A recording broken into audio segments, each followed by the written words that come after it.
me if you're not in compliance, you're about to be out of compliance any minute. So why are we around? How do you raise the stakes and then present that fork in the road? So the way I do it is, again, very similar to when I played with you before. And the key is, and look, you're going to see I keep coming to these same things. I don't just spout the shit and then go off on some tangent. It always comes back to these three key elements. All right. I think you meant I don't spout some shit, go off on a tangent like you do.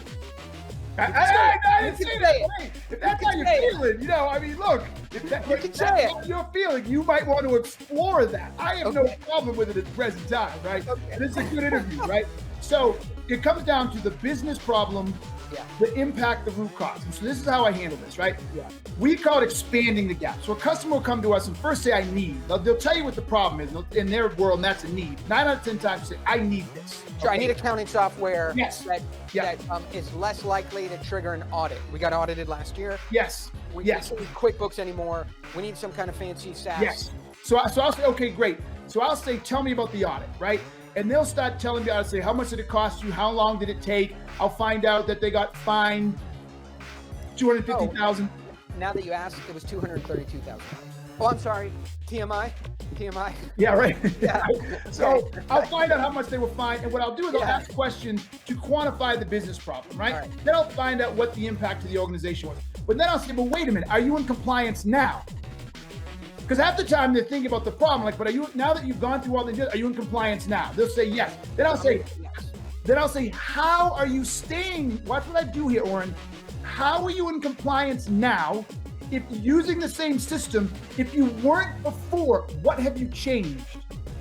Right? And then they'll say, well, we added 6 people to it. We did this. Okay, it's great. How much more is that costing you to stay in compliance?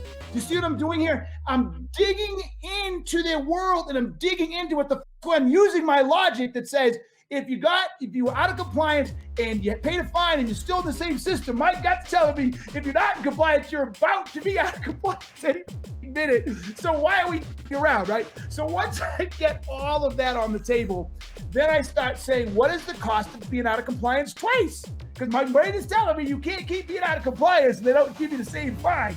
And I get them like, oh shit, it's $500,000. That's how I broaden the gap. If you're planning to become a deal maker at this level, make sure to join the Daily Dealmaker.